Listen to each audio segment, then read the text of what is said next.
I'll just sell it as is and avoid the hassle. If you've thought this, you're not alone. But this decision could cost you significantly. In the next few minutes, I'll show you exactly how much money selling as is typically costs homeowners, when it might make sense, and the surprisingly affordable improvements that can dramatically increase your final sale price. Ready to make the smart choice for your biggest investment? Let's dive in. Ever wonder why real estate investors get so excited when they see as is in a listing?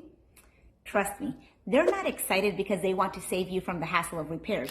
They're excited because they know something that most homeowners don't. Let's talk about what as is actually means. When you sell your home as is, you're essentially telling buyers what you see is what you get. You're selling the property in its current condition without making any repairs or improvements before closing. Buyers must accept all the property's existing faults and issues. And yes, they typically sign paperwork acknowledging this. However, this approach immediately creates a perception problem with buyers and can drastically reduce your potential pool of buyers too. Here's where most sellers get confused: the great as-is myth. Many homeowners believe that as-is means they're completely off the hook for everything, but that's dangerous thinking. In most states, you're still legally required to disclose known problems with the property. If you're aware of foundation damage or serious plumbing issues or electrical problems or mold growing in your basement, you have to tell potential buyers about it. Remember, as is doesn't mean I don't have to tell you about the problem. It means I'm not going to fix them for you. Hiding issues can lead to serious legal consequences, including lawsuits after the sale, if the buyer feels that they were intentionally misled. It's just a nightmare. Just disclose, disclose, disclose. That little phrase, as is, sends up a massive red flag to buyers. Their minds immediately jump to worst case scenarios. This place must have foundation issues, or there's probably mold in that house somewhere. Even if the reality is much less dramatic, which I'm telling you, most cases it is. Now, I'm not saying all buyers want move-in ready homes. Some buyers are actively looking for a fixer-upper. In fact, I've worked with plenty of buyers in the home improvement field who would love to take on a project. But here's the problem. Even when the price reflects the home's current condition, it doesn't matter if they can't get a loan to buy it. Most traditional buyers using conventional mortgages, FHA loans, or VA loans will walk away. Not because they don't see the potential, but because their lenders require homes to meet certain minimum property standards. Even minor issues like a little mold that could be easily remediated, or windows, for example, that sometimes have peeling paint. Nope. Loan denied. Banks simply won't approve financing, which means fewer offers and a tougher sale. So who's left? Cash buyers and investors, the exact people looking to pay the absolute minimum for your property. They know you have limited options and they use that to their advantage when making offers. I've seen this play out hundreds of times.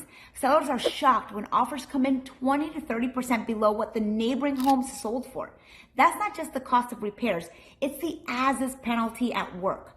From a buyer's perspective, as-is creates doubt. What am I not being told? How bad is it really? This uncertainty translates directly into lower offers as buyers build in a significant buffer to protect themselves from the unknown.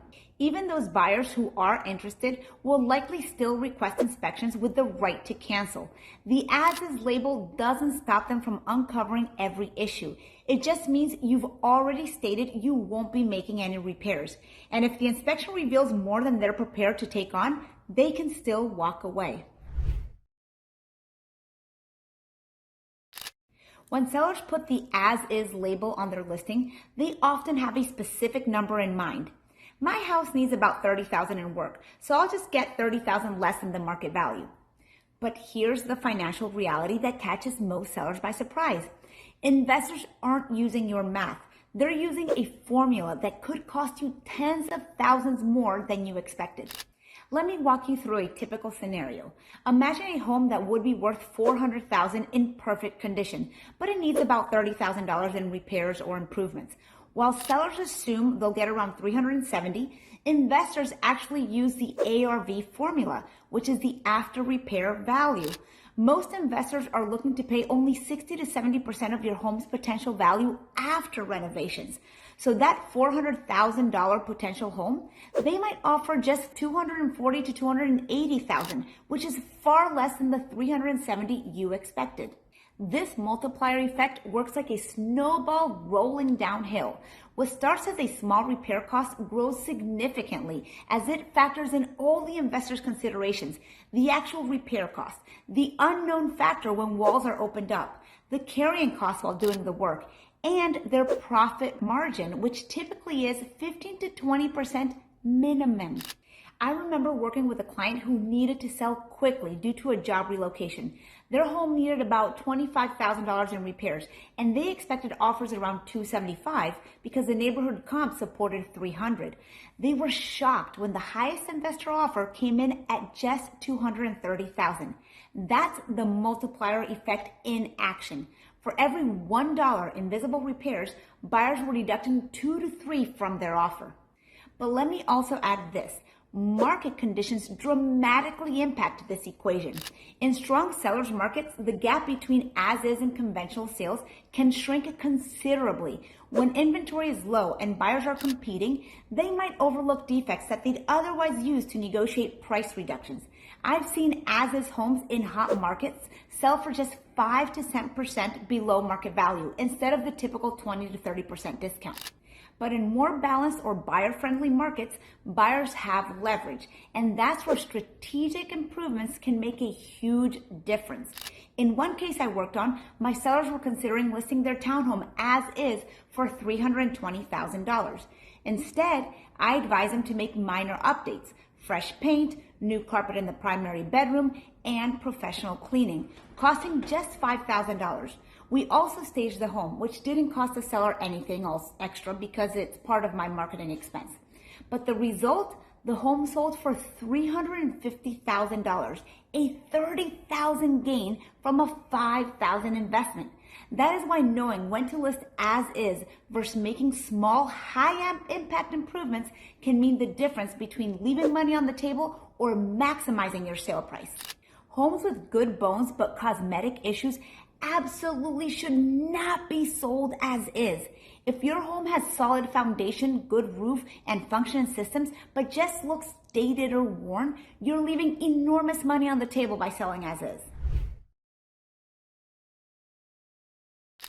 When most buyers walk through your home, they're having an emotional experience.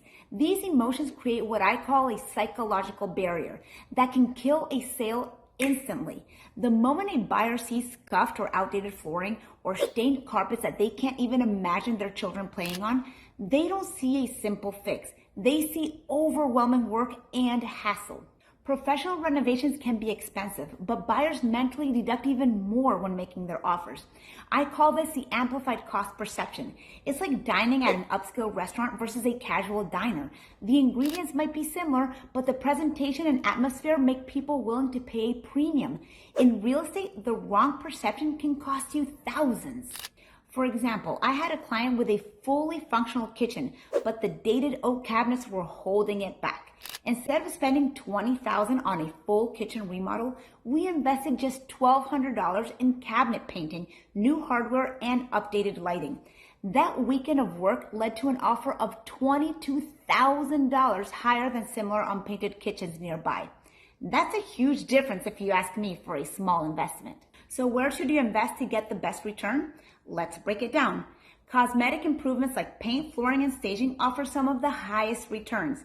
Painting alone can yield a 152% return on investment. But hear me out, not just any color, please, please, please. I just had a seller who painted his entire house baby blue, and the feedback was just terrible. We had to repaint it again. So please, not just any color, please, please, please. Installing new floors also enhances a home's appeal. LVP flooring has become very popular in my area, and sellers typically recoup every single penny and then some, because buyers just love the low maintenance and the modern style. Nowadays, that's what sells. Low maintenance, modern, new, love it. And don't forget staging. Staging can make a substantial difference.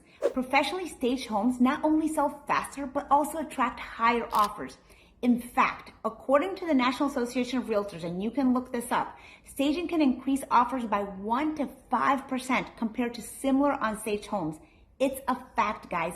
Please, if you can, stage your home. Now, if I had to pick just one investment that delivers the most impact for the least cost, it's professional painting. Nothing refreshes a space faster. But don't underestimate updated light fixtures and hardware. They can make even the most dated spaces feel modern. And here's a simple high ROI move. Professional cleaning. Yes, it matters. Spending a few $100s can yield 3 to 5 times returns just by eliminating instant turnoffs. Yes, you will benefit. So what are the easiest high impact changes that make the biggest difference? That's where my pre-sale power moves come in. Small strategic upgrades that deliver big results. Painting walls and cabinets, updating hardware, power washing the exterior, landscaping, and my favorite, decluttering. Please declutter. These simple projects typically cost $500 to $2,000 in materials, but can add $5,000 to $20,000 in perceived value. That's real money in your pocket. That list of pre-sale power moves can make a big difference for most sellers. But let's talk about when selling as is isn't just convenient. It's actually the smartest financial decision.